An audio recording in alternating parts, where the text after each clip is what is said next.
Assalamualaikum warahmatullahi wabarakatuh.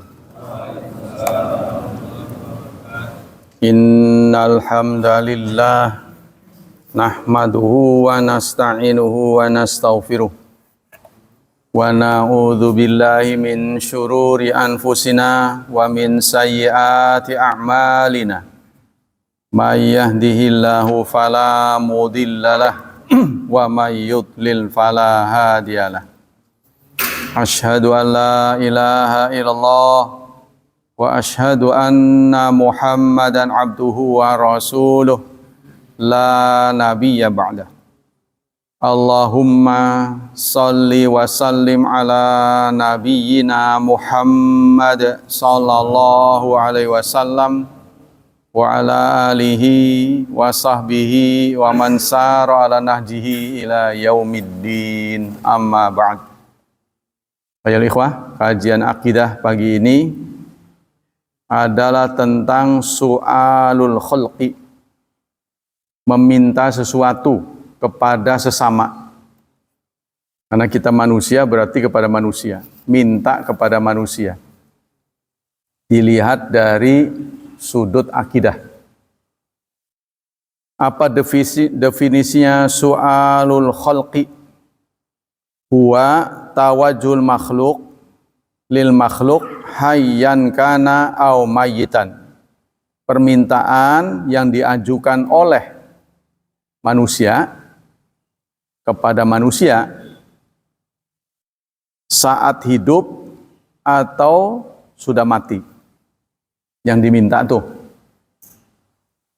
bitolabi qadail hawaijihi, meminta agar memenuhi keperluannya, lidarurah, baik karena darurat, min ghairi darurah, atau tidak darurat atau tidak.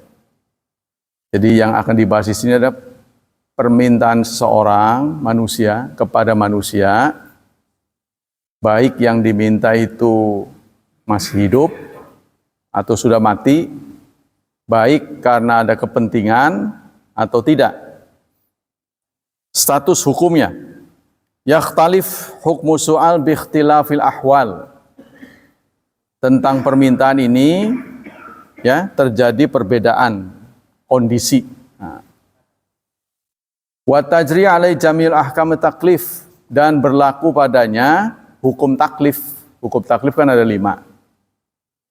Ada haram, ya, ada makruh, ada mubah, ada sunnah, ada wajib. Nah, qad yakunu muharraman, bisa jadi haram, au mubahan atau mubah, au makruhan atau makruh, au wajiban atau wajib, au manduban atau mandub, disunahkan.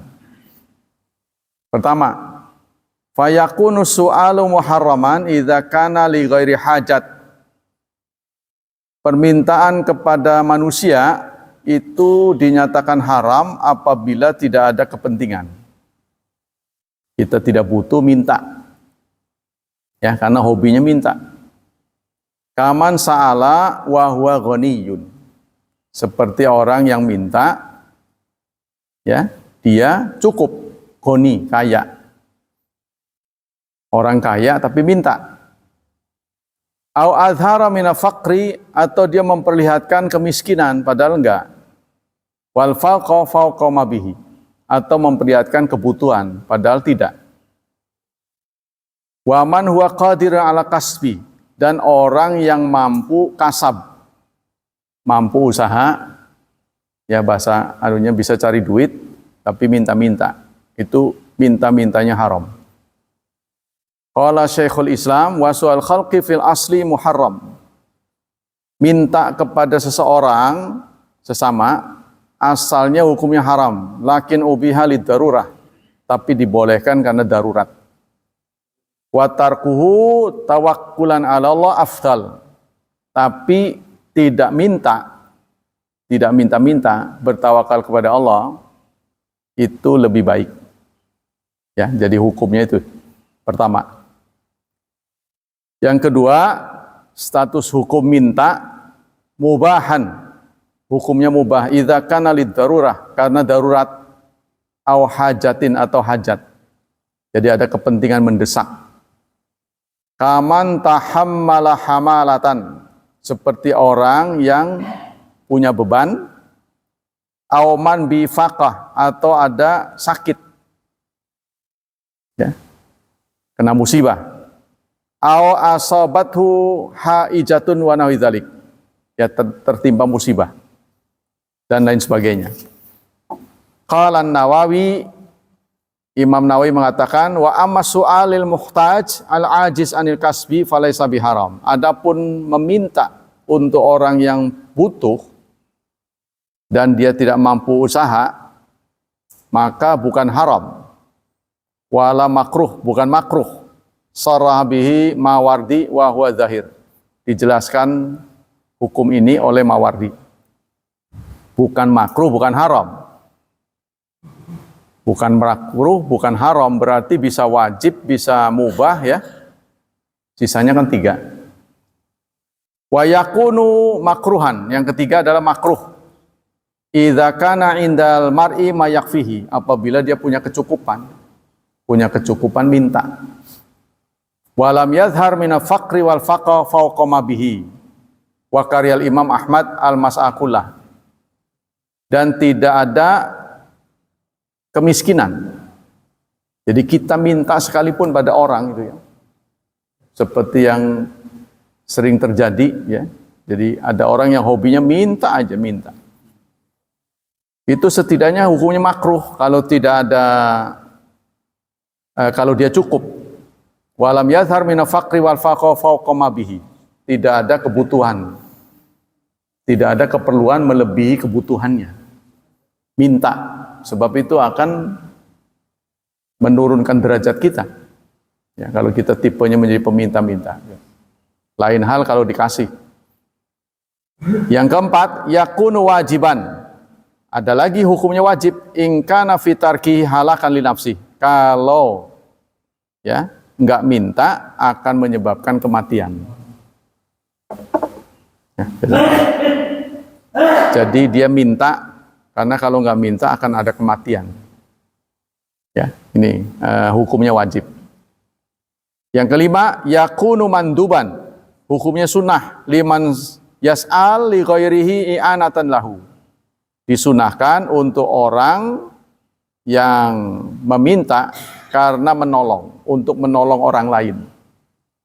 Wa bayanan li hajatihi, dan untuk menjelaskan kekurangannya. Wa fi madzi Ahmad riwayatan ibah wal karaha. Dalam riwayat Ahmad ada 2 hukum, mubah dan karohah. Mubah dan makruh. Jadi jelasnya yang kelima ini mandub bagi orang yang meminta untuk orang lain. Disunahkan. Dia tahu ada orang susah. Ya, dia sekaligus ketemu 2 orang, satu susah, satu kaya. Tapi dia kenal dengan yang kaya. Nah, dia minta, tuh buat orang itu. Nah, itu sunnah gitu. Bukan untuk dirinya. Dalil-dalil. Istadallu bi umumil adillah al-musarriha bin nahi anil mas'alah wa dzami su'al minha. Berikut ini adalah dalil tentang meminta yang haram. Qaulun Nabi li Qubaisah bin Mukharik, adalah sabda Nabi kepada seorang sahabat namanya Qubaisah bin Mukharik. Ya, konon Qubaisah ini sering minta kepada Rasulullah. Tapi permintaan Qubaisah ini bukan kayak kita, karena dia sering ya dengan media minta itu dekat dengan Rasulullah. Tujuannya komunikasi, tapi dengan bahasa minta. Ya, karena pemberian dari orang soleh dianggapnya berkah. Pokoknya yang berasal dari tubuh Rasulullah itu dianggapnya berkah. Airnya, rambutnya, pokoknya begitu. Jadi sahabat tuh mintanya karena itu. Ya, jadi bukan karena butuh kayak kita, bukan. Kamu jangan, jadi ada orang yang sering mendengar Rasulullah sering menyebut-nyebut suatu kain. Wah, kalau bisa pakai kain itu mah bagus. Sehingga seorang sahabat terinspirasi bikin tuh. Dirajut sendiri. Ya, dikasihkan kepada Rasulullah, benar dipakai sama Rasulullah. Nah, begitu dipakai, diminta. Tentu yang ngasih ngeliatnya kan jengkel tuh kan. Ya kita juga begitu kasih. Saya pengen dipakai. Sehingga dia menging kalau bahasa Jawa. Kamu jangan begitu sih. Kamu kan tahu Rasulullah itu tipe orang yang kalau diminta pasti ngasih. Kalau bukan bukan haram itu. Jadi nggak membuat beliau telanjang. Kalau pakaian pasti dikasih. Saya minta itu bukan butuh. Saya kepengen benda yang sudah tersentuh oleh tubuh Rasulullah. Begitu sahabat itu, ya, saking pada Rasulullah. Nah, ini kita ceritakan lagi. Lalu bagaimana respon Rasulullah ketika diminta? Innal mas'alata la tahilu illa li ahadits salasatin. Sabda Rasulullah, minta atau mengemis. Tapi mengemis itu seperti yang saya sampaikan, istilah yang disampaikan oleh Syarif Hidayatullah, bukan Syarif Hidayatullah ini. Sultan. Sultan Cirebon, istilah ngemis tuh. Ya, istilah ngemis itu adalah istilah yang disampaikan oleh Sultan Cirebon. Jadi Sultan Cirebon ini membiasakan di hari Kamis untuk berjumpa dengan rakyatnya, membantu. Sehingga dia ngomong, yo ngemis gitu. Nah, lalu diviralkan ngemis itu minta. Padahal menyumbangi, menyantuni peminta-minta. Lalu terkenal di Indonesia dengan ngemis. Sama dengan ini katanya. Penelitian dari sisi bahasa ya. Kan ada yang bacanya A, bacanya E, dan bacanya O. Apa, opo. Yang paling benar mana? Yang paling kuno katanya opo. O. Karena bahasa Jawa O itu dipublikasikan oleh Wali Songo.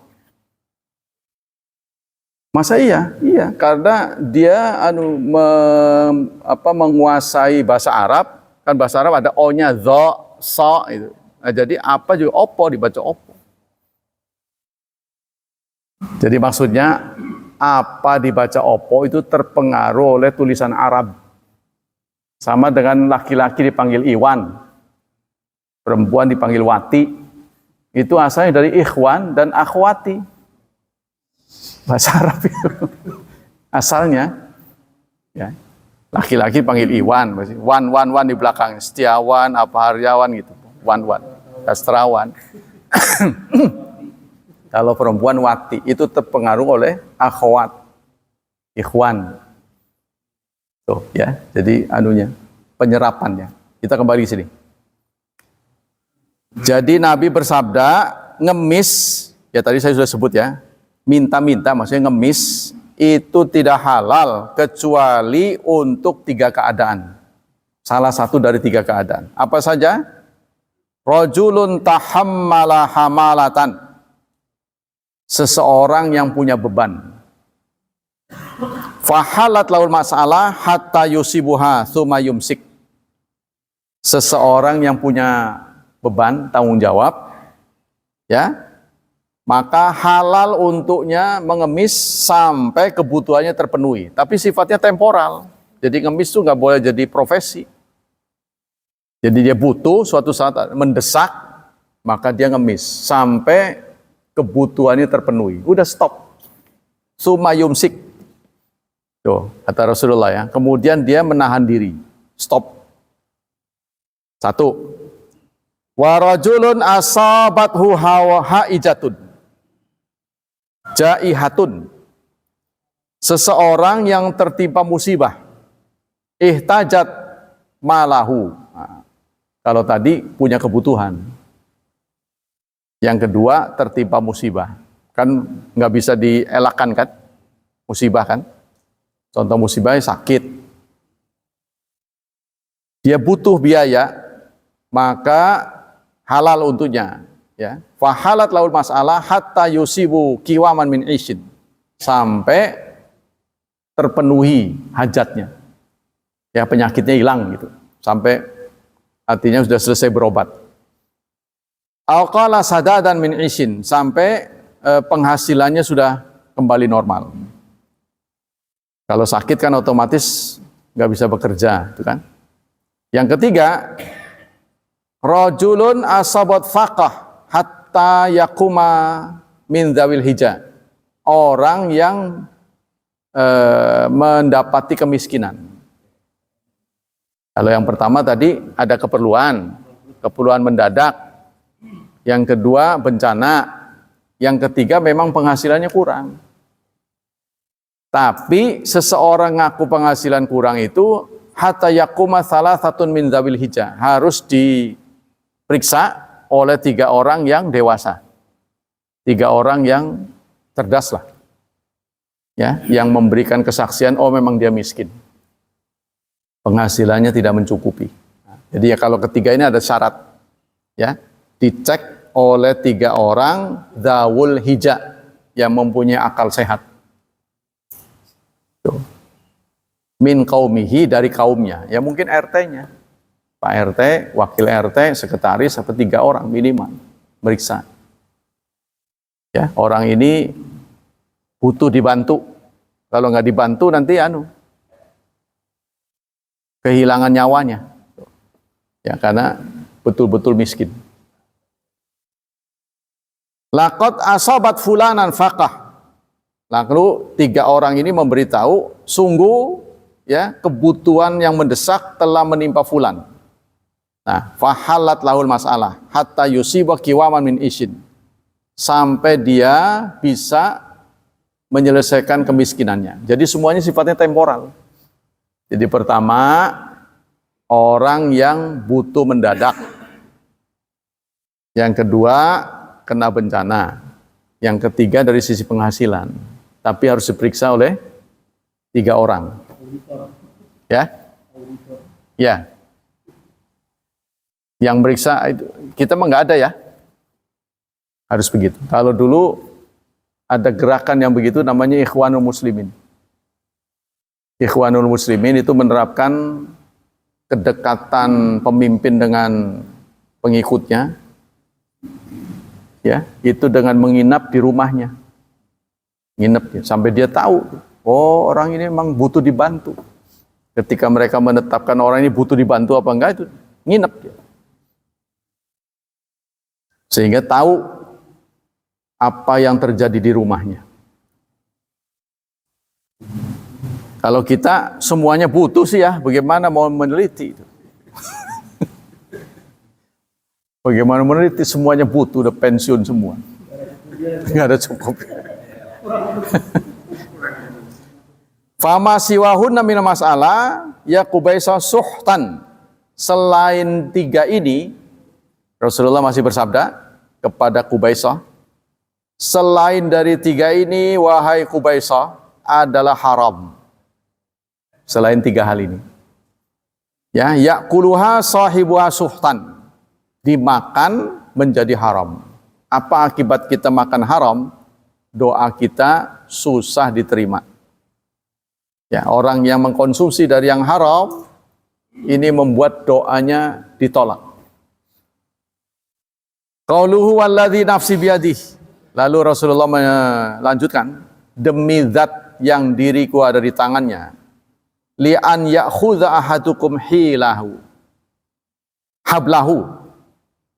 Demi zat yang diriku ada di tangannya, seseorang di antara kalian mengambil kayu bakar, fayah tatabu ala zahri, lalu dipanggul di atas punggungnya, ya, khairun lahu, itu lebih baik untuknya. Maksudnya jadi kuli panggul itu lebih baik.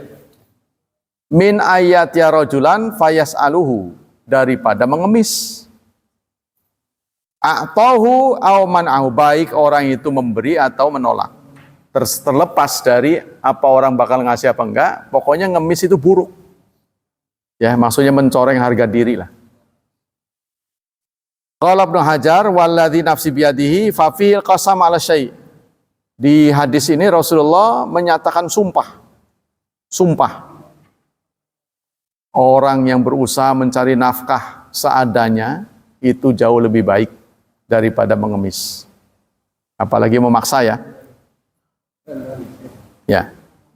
Dalam sebuah hadis yang lain Rasulullah bersabda, "Innallaha karihalakum salasan." Allah benci dari kalian 3 hal. Qila wa qal. Apa yang dibenci? Pertama qila wa qal, katanya gitu. Suka ngomong katanya, mengoper-oper berita tanpa selidik. Ya kalau bahasa sekarang itu begitu dapat posting. Innalillahi wa inna ilaihi raji'un, si fulan meninggal, enggak harus sedikit posting. Padahal orangnya masih segar bugar. Contohnya gitu. Senang benar begitu, posting. Kalau makan, posting dulu. Status. Iya, update status. Pokoknya begitu demennya. Nah, itu. Allah benci. Wa idha'atul mal, menyia-nyiakan harta. Ya, menyia-nyiakan ini sekali lagi ini contoh menyia-nyiakan harta apa? Membakar petasan. Apa manfaatnya? Manfaatnya apa? Wong beli pupuk saja, pupuk kandang itu diperselisihkan oleh Imam Syafi'i. Karena itu kotoran, nggak boleh dibeli, jual beli itu nggak boleh najis. Makanya orang-orang tua sini, kalau kita datang ke peternakan, mang pire sekarung, mboten diwanti, nggak dijual. Wong kitanya butuh je, saya butuh je buat pupuk. Bukan sombong dia, memang itu Jadi Imam Syafi'i nggak membolehkan jual beli kotoran. Saya buat pupuk, wis kanen bae ya, tak karungin kok sirane ngupai kita ya gitu kata dia. Jadi upah, upah ngarungin, di bahasanya gitu. Orang sini begitu. Bagus itu, berarti itu masih dengar ajaran, masih ada kajian. Ya, jadi kita harus hormat di pasar-pasar. Terima wade nggih. Saya terima jual ya, itu akad itu. Akad itu. Karena menurut Imam Syafi'i kalau kita jual beli itu harus ada ijab qabul. Kalau kita terima wade nggih, terima tumbas nggih. Saya terima beli, saya terima jual, itu harus ada begitunya. Jadi perhatikan baik-baik benda yang saya jual memenuhi syarat enggak? Baik-baik sekarang nih belum pisah. Nah, setelah pisah enggak ada komplain. Ya, karena boleh jadi benda yang diajukan bukan benda yang tadi dibeli. Gitu kan. Tuh, lanjut. 3 hal yang dibenci oleh Allah, begitu berita dari Rasulullah. 1, katanya, dia berkata, katanya gitu kan, mengoper-ngoper berita. Yang kedua, menyia-nyiakan harta. Yang ketiga, kasratus soal, banyak bertanya. Tapi oleh para ulama, banyak bertanya ini diberi catatan di masa Nabi. Jadi di hadapan Nabi itu jangan banyak bertanya, karena Nabi itu sibuk. Nanti juga dijelasin. Nah, tapi kalau sekarang nggak masalah, kalau sekarang banyak bertanya. Jangan dipakai seperti dulu, karena yang ngomong sekarang bukan Nabi. Ini yang ngomong Nabi, banyak bertanya. Sebab kalau sekarang nggak tahu ya harus tanya. Ya, daripada kita keluar majelis bingung gimana maksudnya, kenapa nggak nanya? Kemudian dalam hadis yang lain, mazala rajul yas'al nashata ya'tiya yaumal qiyamah laisa fi wajhi muz'atul lahman. Tidak henti-hentinya seseorang meminta-minta. Jadi kalau orang profesinya minta-minta, nanti datang di hari kiamat, meskipun masuk surga, nggak ada mukanya. Jadi mukanya nggak ada daging. Mukanya cuma tengkorak. Nah, kita pastikan, oh orang ini dulunya suka ngemis nih. Man sa'alan nas amwalahum takatsuran fa inna ma yas'alu jamran falyastaqil aw liyastakthir. Dalam hadis yang lain, Rasulullah bersabda, barang siapa yang suka mengemis karena memperkaya diri, ngemis tapi memperkaya diri. Ya, seperti yang pernah ditanyakan oleh wali kota Bandung waktu itu. Dikumpulin pengemis-pengemis jalanan tuh, ingin dipekerjakan menjadi petugas kebersihan. Mereka nggak mau. Dijanjikan sekian sebulannya. Wong saya ngemis dapat lebih banyak. Nah dari situlah kemudian diputuskan memberi dan menerima. Tuh, itu bisa didenda. Ya, jadi ada orang ngemis kita ngasih, bukan nerima aja, yang ngasih juga didenda. Itu karena mendapati kenyataan begitu. Banyak orang mengemis bukan karena keperluan, tapi memperkaya diri. Ya, profesi. Begitu dia bersembunyi di balik pohon, HP-an. Ya, bawa motor. Di rumahnya bagus. Ya. Jadi itu. Jadi profesi, tidak boleh. Dalam Islam mengemis boleh kalau darurat, singkatnya gitu. Nah, sekarang macam-macam mengemis. Ada 2 macam katanya. Ya, meminta maksudnya. Su'alul khalqi fi hayatihim, meminta kepada manusia, manusianya masih hidup. Ini di sudut akidah ya. Meminta manusia yang diminta masih hidup. Wa huwa nau'an, su'aluhu ma yaqdiru alaih. Nah, kalau orangnya masih hidup, kita minta kepada manusia yang masih hidup manusianya. Ini ada 2 macam. Pertama, permintaan kita mampu diwujudkan. Orang itu bisa mengabulkannya. Yang kedua, permintaan yang tidak bisa dikabulkan. Ya, kecuali Allah. Contohnya apa? Minta agar disembuhkan.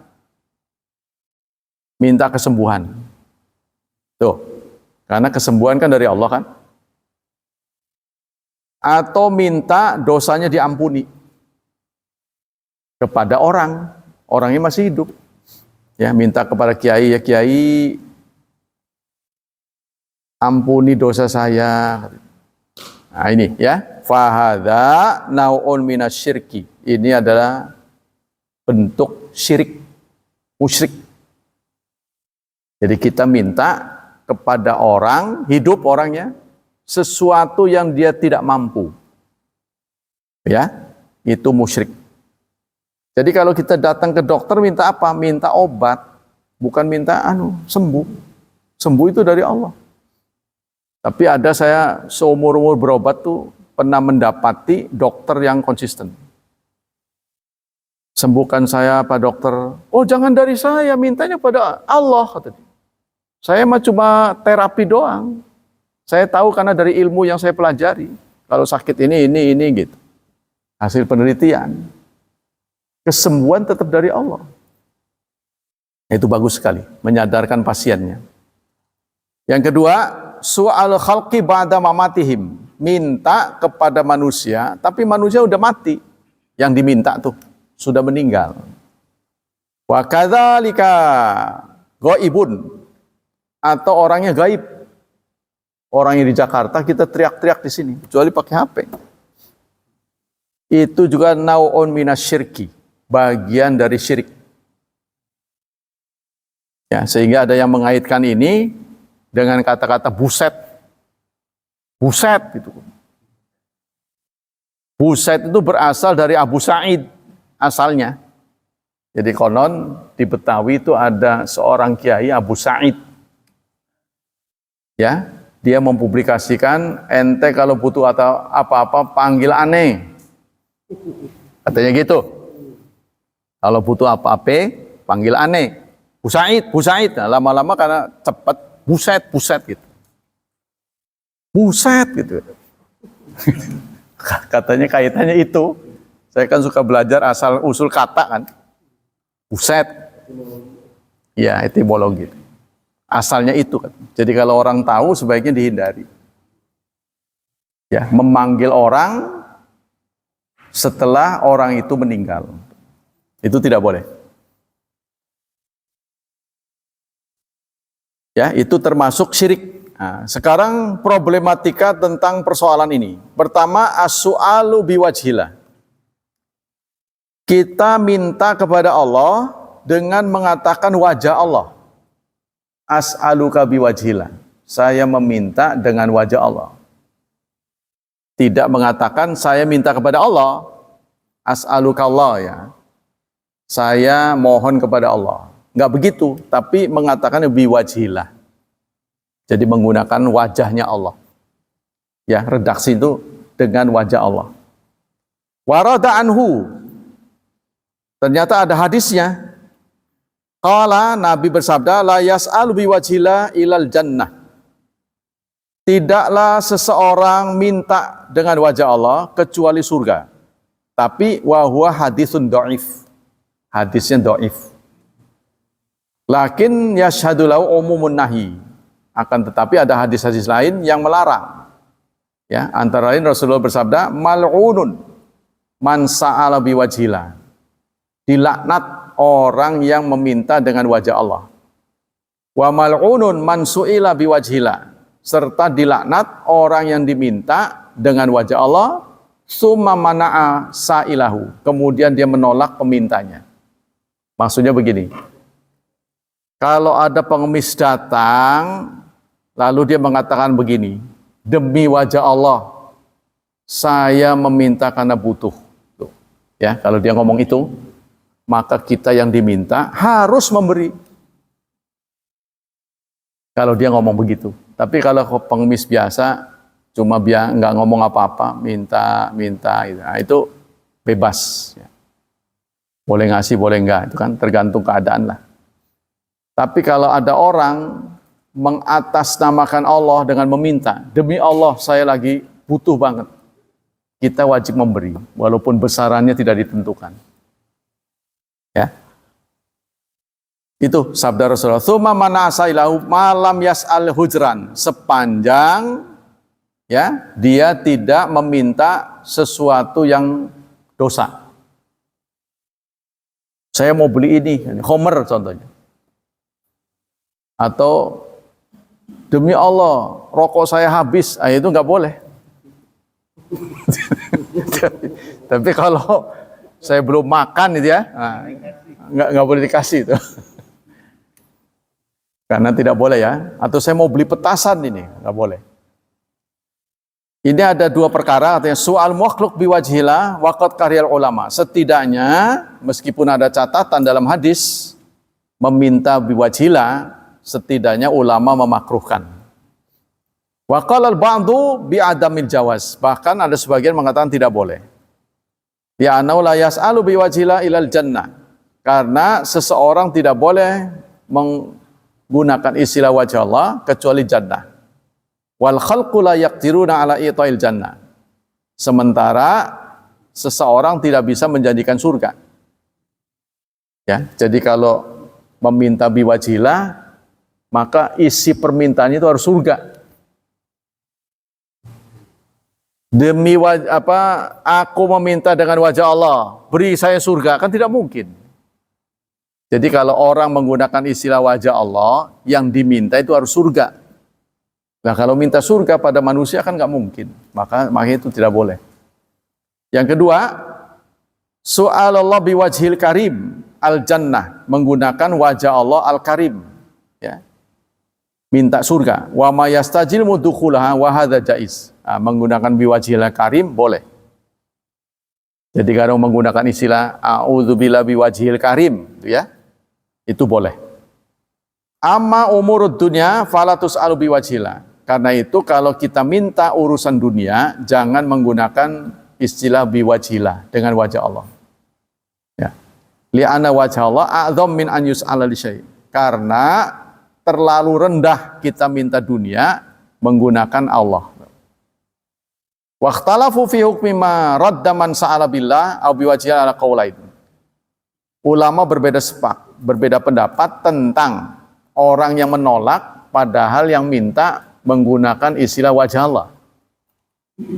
Demi wajah Allah, saya minta kepadamu. Contohnya begitu.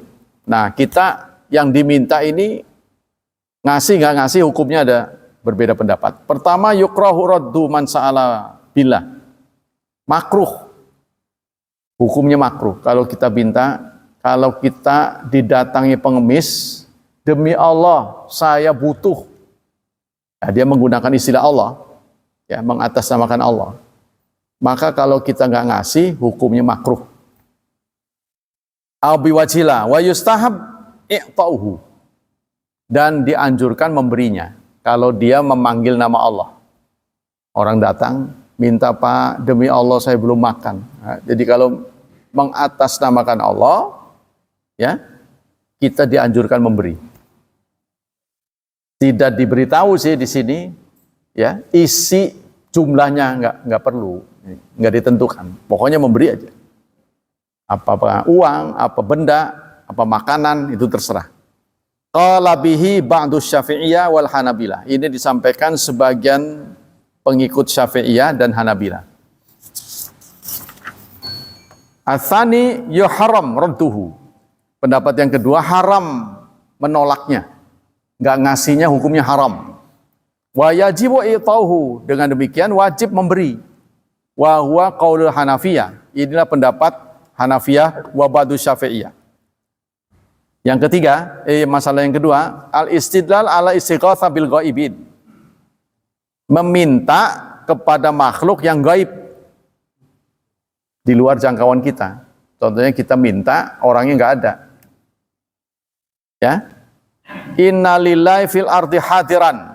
Nah, karena ada hadis sesungguhnya Allah memiliki yang di bumi hadiran, yang hadir.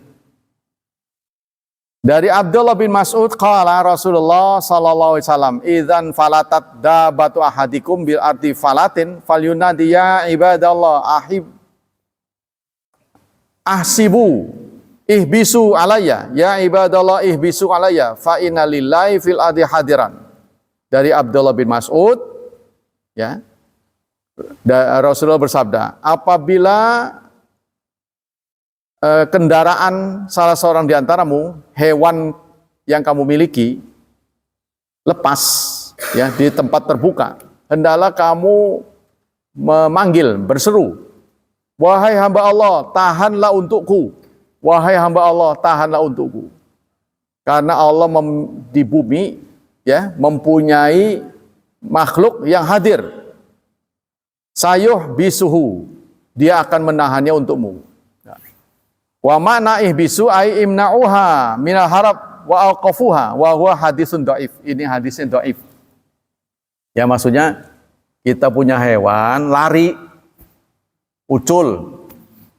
Contohnya kita punya kambing, tahu kemana gitu kan. Lalu kita teriak di tempat terbuka. Kita tadinya diikat di situ, tahu-tahu hilang. Wahai hamba-hamba Allah, orangnya nggak ada siapapun. Wahai hamba Allah, coba tangkap untukku, kan? Nah, ini hadisnya dhaif. Ya, ada hadisnya tapi dhaif. Masalah yang ketiga, jadi tidak boleh, ya, kita tetap mintanya kepada Allah. Jadi tidak boleh mengalamatkan kepada orang yang nggak ada.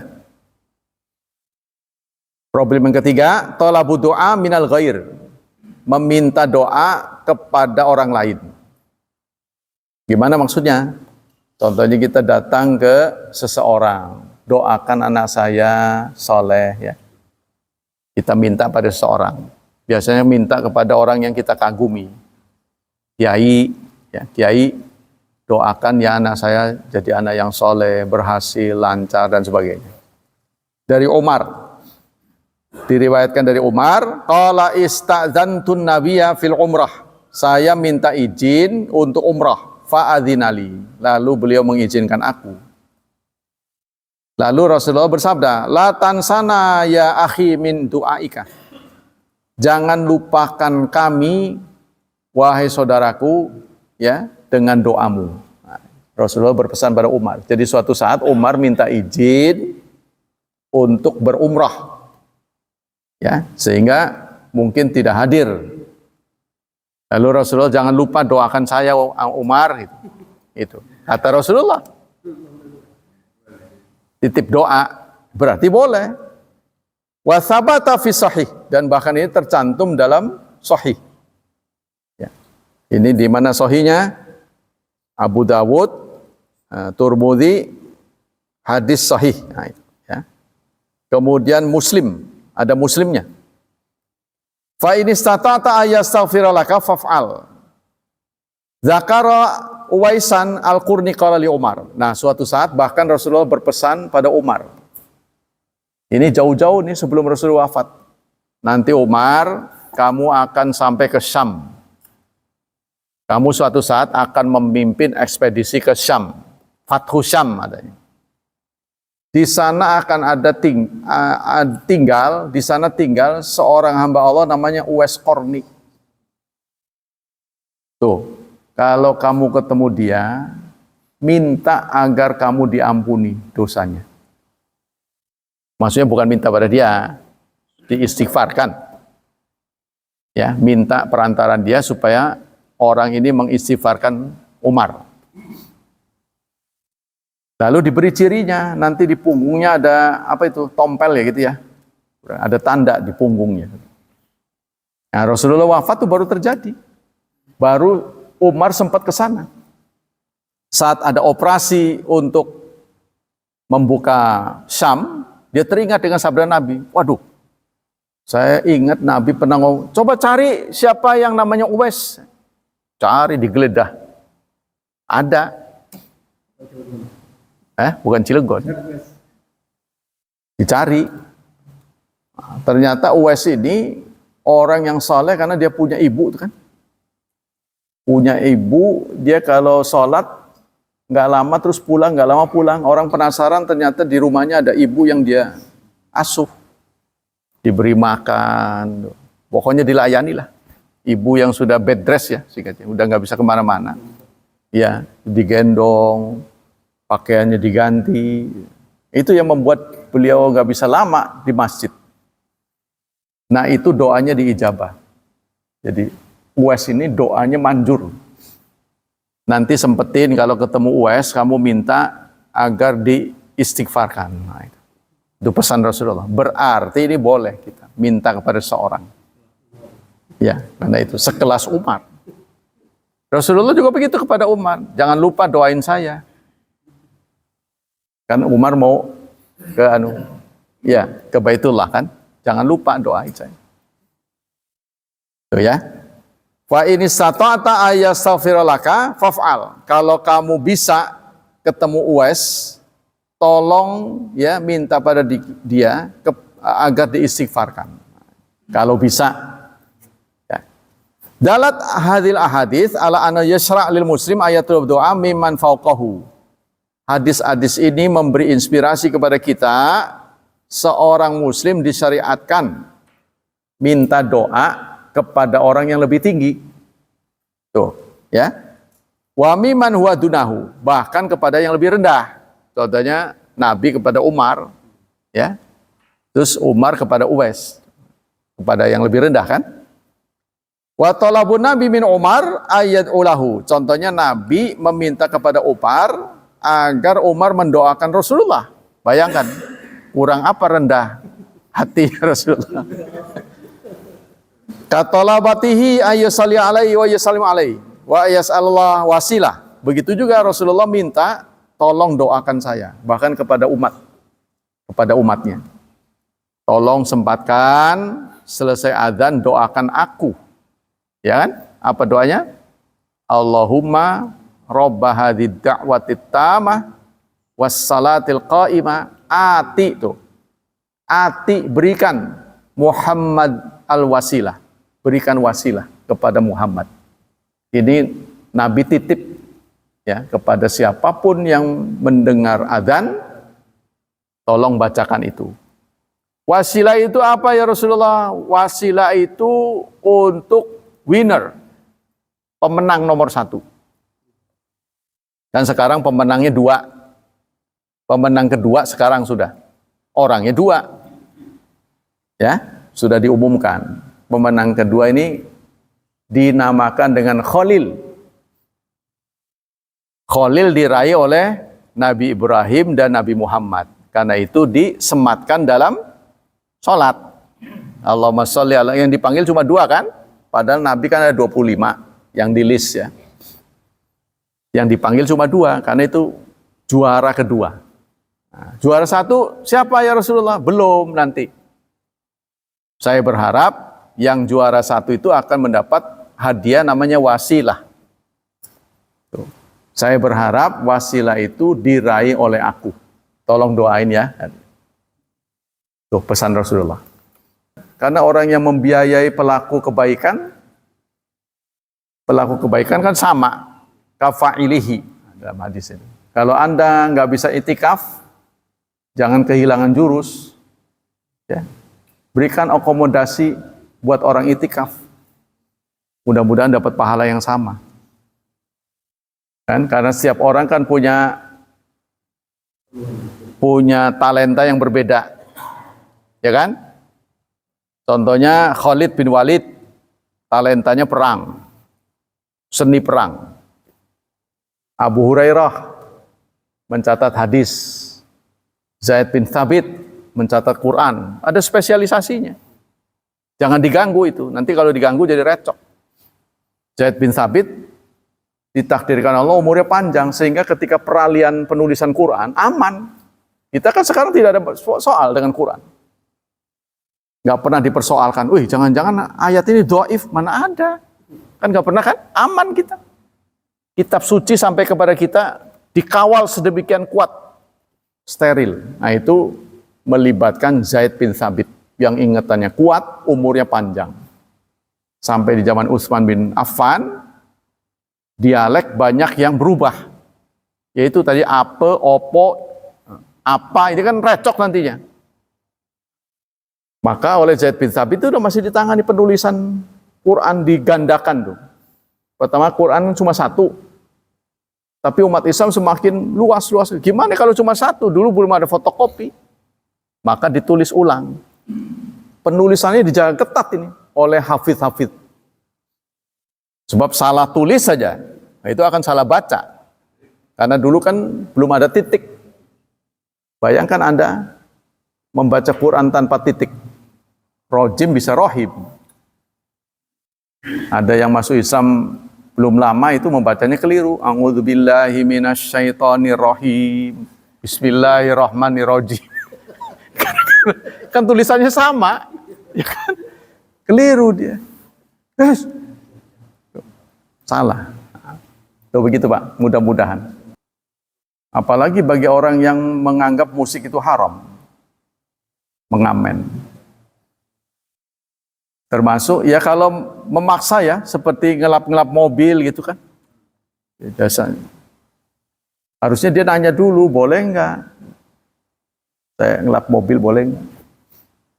Nah, dia lap mungkin. Ya, singkatnya gini, ada tipe orang yang mau kerja itu, mau kerja kemana gitu. Ijazah nggak punya, keahlian nggak punya. Ya punyanya dia begitu aja. Nggak mudah kan? Nah, di zaman sekarang untuk kerja itu. Nah, mungkin apa yang dia mampu. Ya untuk orang seperti itu, nah, kita kalau mampu memberi, kalau enggak ya jangan. Kalau akan dijadikan kebiasaan itu kan, gitu Pak. Baik, kita ke materi berikutnya, yaitu Mausu'ah Ahkamut Taharah.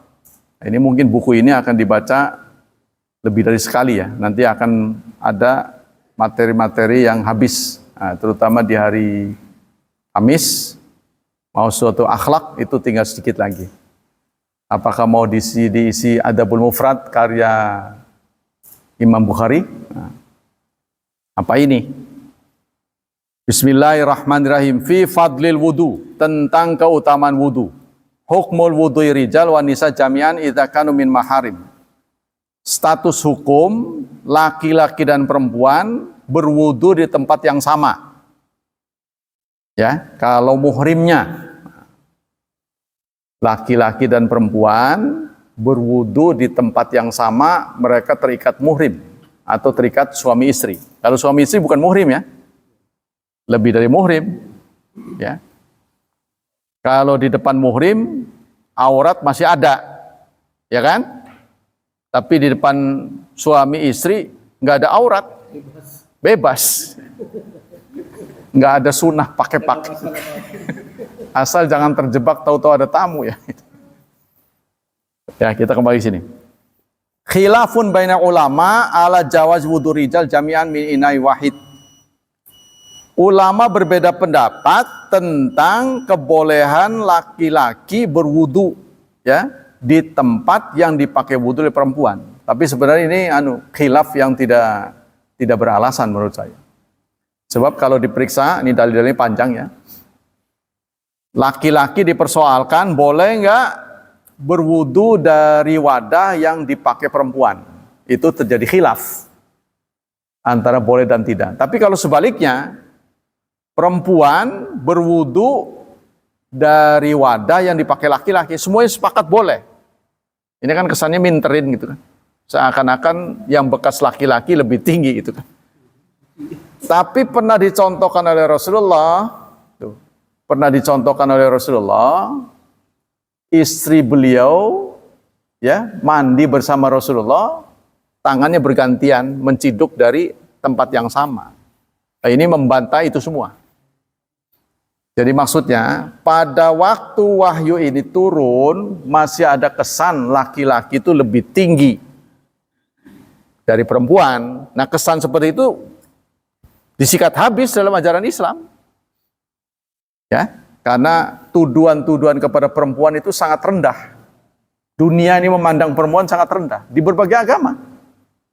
Islamlah yang mengangkat tuh emansipasi. Nah, tapi kemudian kebablasan. Yang mengangkat perempuan ini Islam sebenarnya. Karena dulu perempuan dikubur hidup-hidup. Perempuan itu hanya jadi hiburan. Ya, perempuan diperlakukan semena-mena. Kalau suaminya lagi nggak senang, dicerai enggak, diberi nafkah enggak. Nah, itulah namanya zihar. Ya, kalau seorang suami di zaman jahiliyah nggak senang sama istrinya, dia akan mengatakan punggungmu seperti punggung ibuku. Nah, ngomong begitu itu bukan maksudnya apa? Supaya dia zihar. Kalau sudah zihar, diberi nafkah enggak, dicerai enggak. Memang dikerjain. Jadi dia benci sama istrinya, dibuat begitu. Ditinggal, tapi enggak diberi nafkah. Dicerai enggak, diberi nafkah enggak. Maka oleh ajaran Islam diberi batas. Kamu bisa begitu, ada batasnya. Sampai kapan? Nah, jadi selama batas itu masih ya pada waktunya, maka suami tetap harus memberi nafkah. Ya, kalau dalam talak 3 sampai 3 kan. Kalau talak 1 dibiarkan masa iddah. Masa iddahnya berapa? 3 kali haid. Berarti 3 bulan kalau rata-rata. Kalau Anda 3 bulan tidak memberikan keputusan, cerai. Tapi kalau dalam 3 bulan Anda berubah, wah, saya nyesel, nah itu namanya rujuk. Iya, kangen lagi. Nah itu nggak perlu ada nikah baru, ya udah kembali aja. Saya rujuk. Tapi kalau sudah masa berlalu, ya terlalu lama berubahnya, perubahan lama, sudah 4 bulan baru mikir tuh, waduh nyesel. Maka dia harus nikah baru. Itu kalau berulang-ulang 3 kali, udah nggak bisa balik lagi kecuali diseling. Ya, itu contohnya. Ini semuanya dalilnya. Yang kedua, fil wudu biwadil mar'ah. Wudu menggunakan air bekas perempuan. Su'ru fadliwul mar'ah kasuri syarbiyah tahurun ala sahih. Pendapat yang sahih adalah bekas air perempuan ya itu sama dengan bekas minumnya. Ya, bekas air perempuan itu sama dengan bekas minumannya. Maksudnya gimana? Boleh. Karena air minum kucing saja ya boleh dipakai bersuci, apalagi manusia gitu. Itu loh. Ada air minum bekas nih, nggak habis. Ya, hukumnya boleh nggak diminum. Ya, sekali lagi karena penempatan perempuan di zaman jahiliyah itu sangat rendah. Begitu juga orang Yahudi. Kalau perempuan itu haid, maka harus diungsikan. Sebelum Islam datang, semua yang dipegang oleh perempuan itu kalau kita pakai najis. Bayangkan itu. Jadi kalau dia masak, masakan kita nggak boleh dimakan sama kita. Jadi dia usirkan ke hutan. Nah, Islam datang, ya, haid itu hanya tidak membolehkan bergaul. Tuh, pergaulan itu hanya menyentuh zona yang sedikit saja. Ya, yang dilindungi oleh celana dalam. Sisanya waktu haid itu boleh. Apa saja, kecuali itu. Jadi sebelum Islam datang, jangankan itu, bahkan sentuhan itu najis. Itu Anda bisa bayangkan perubahan yang sangat revolusioner ya, sangat luas. Jadi Islam membawa begitu. Nah, kenapa Islam mewajibkan jilbab? Karena keamanan itu sendiri. Perempuan harus dilindungi. Ada murid-murid yang bertanya, Pak, kenapa laki-laki nggak pakai jilbab? Curang, kata dia. Kan anak-anak berpikirnya bebas kan? Saya contohkan begini. Sekarang kita ambil contoh, ya, di sawah ada petani laki-laki dan perempuan. Kamu yang laki-laki ketika pulang melintasi sawah, yang laki-laki ini, yang perempuan melintasi sawah. Kamu melihat petani nggak pakai kaos, cuma celana doang. Bagaimana? Cuek saja. Sekarang kita balik. Yang melintas ini pelajar laki-laki, melihat istrinya petani dari pusar ke atas nggak pakai apa-apa. Terganggu nggak? Bisa masuk ke sawah, saya bilang. Itulah sebabnya itu, karena pandangan itu bisa mengganggu, maka oleh Islam ditutup. Itu, saya bilang. Itu secara alamiah, saya nggak bisa ditipu itu. Kalau kamu biasa aja, gimana menurut kamu perasaannya ngelihat ya biasa aja. Nah itu, laki-laki ya. Sensitif. Itu kan nggak bisa dibohongi. Jadi kalau dia menggugat, kenapa kami yang harus banyak ditutup, laki-laki bebas begitu aja? Kan? Rambut nggak pakai peci nggak apa-apa, kan? Pakai kaos kutang nggak apa-apa, gitu kan? Nah, kenapa kami harus begini begitu kan? Mereka menggugat. Saya jelaskan begitu. Suruh bahimatil an'am hatal mar'ah tohurun. Nah, ini persoalannya ada tohirun, mutahirun. Ada suci, nggak boleh dipakai bersuci, itu persoalannya. Tapi kalau menurut penelitian hadis-hadis yang ahli hadis, air itu hanya ada dua, boleh dan tidak boleh. Ya, kalau dalam penelitian para ahli di tengah masyarakat kita, ada yang boleh dipakai minum, tapi tidak bisa mensucikan. Itu namanya tohirun ghair mutahhir. Kalau secara dalil tidak ada. Ya, contohnya air mustakmal. Contohnya begini lah, orang mengatakan tohirun ghair mutahhir, air teh. Air dicampur teh. Itu kan bisa diminum, suci. Tapi kan nggak bisa dipakai untuk wudhu. Orang yang pakai dalil mengatakan air teh itu sudah berubah. Sudah berubah oleh kita.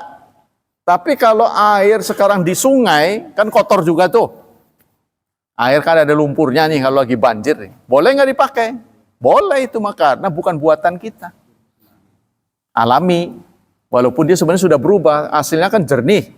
Tapi begitu hujan, banyak lumpur. Kita pas dikali, boleh nggak dipakai untuk berwudu? Boleh.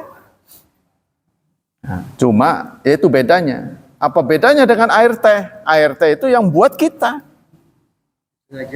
Ya, beda dengan air di suatu tempat, terus berdekatan dengan pohon.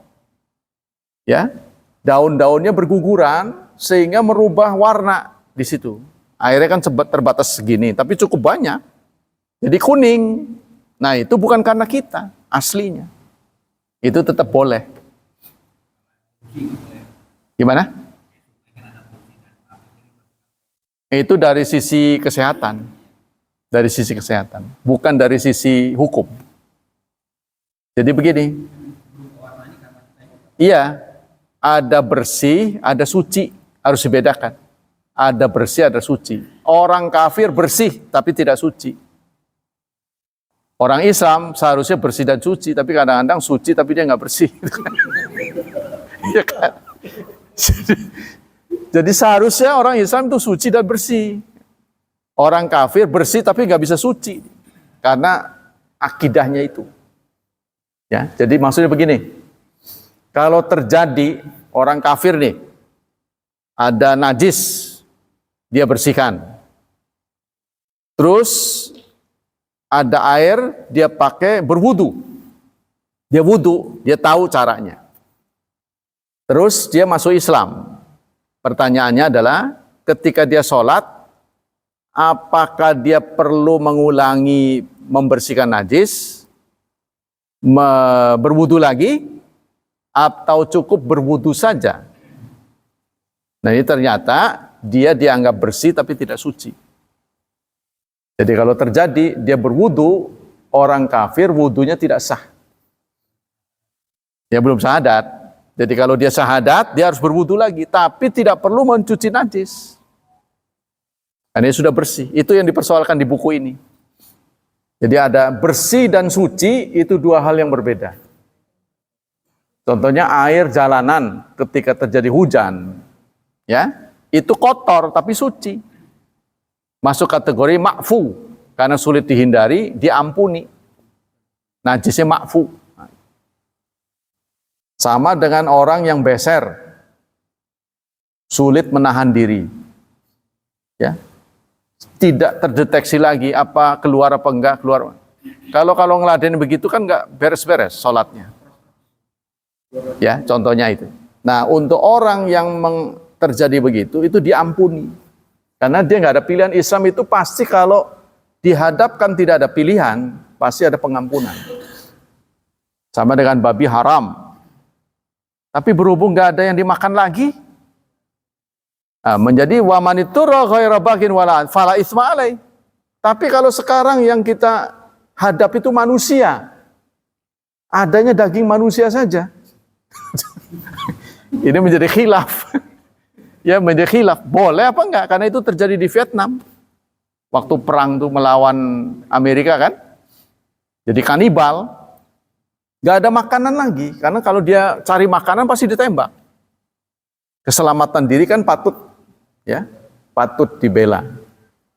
Contohnya begini, kalau ada orang terapung, dua orang terapung, dia menemukan papan, tapi papan ini hanya bisa diganduli satu orang.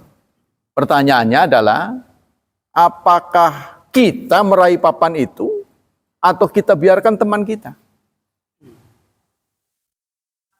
Ya, kalau dalam hukum positif, kita meraih papan itu, ketika mau direbut teman, kita tendang, supaya kita yang hidup. Itu diampuni oleh hukum. Tapi dalam Islam tidak. Gak bisa. Kita harus menyelamatkan orang lain, walaupun kita akan celaka. Ini dalam urusan dunia ya, tapi urusan akhirat gak boleh. Kalau urusan dunia, kita diminta mendahulukan orang. Tapi kalau urusan akhirat, kita mendahulukan diri kita sendiri. Nah itu. Terus ada lagi yang dipersoalkan adalah mujawarah. Mujawarah itu bersandingan. Ada air bersih bersandingan dengan najis. Lalu air ini terkontaminasi baunya. Karena dia nggak bisa nyambung, cuma di satu ruangan, wadahnya mepet gitu. Berdekatan. Contoh katakan beginilah, ada air, di sebelahnya ada bangkai. Nah, kemudian air ini nggak tersentuh bangkai, cuma dicium bau. Boleh nggak dipakai?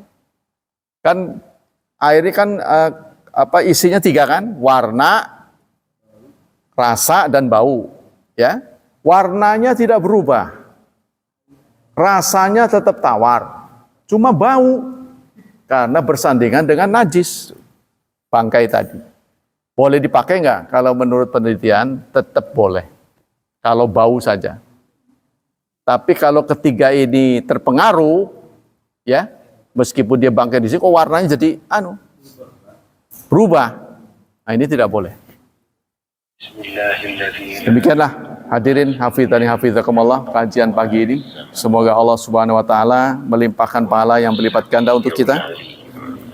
Semoga Allah Subhanahu wa taala tetap melindungi dan menyelamatkan kita dari wabah dan fitnah, dari syubhat dan syahwat. Tidak lupa kita doakan anak-anak kita, semoga hidup mereka dimudahkan, diberkahi, serta ditakdirkan Allah menjadi hambanya yang saleh dan salihat. Subhanakallah wa bihamdika, asyhadu an la ilaha illa anta astaghfiruka wa atubu ilaik. Wassalamualaikum warahmatullahi wabarakatuh.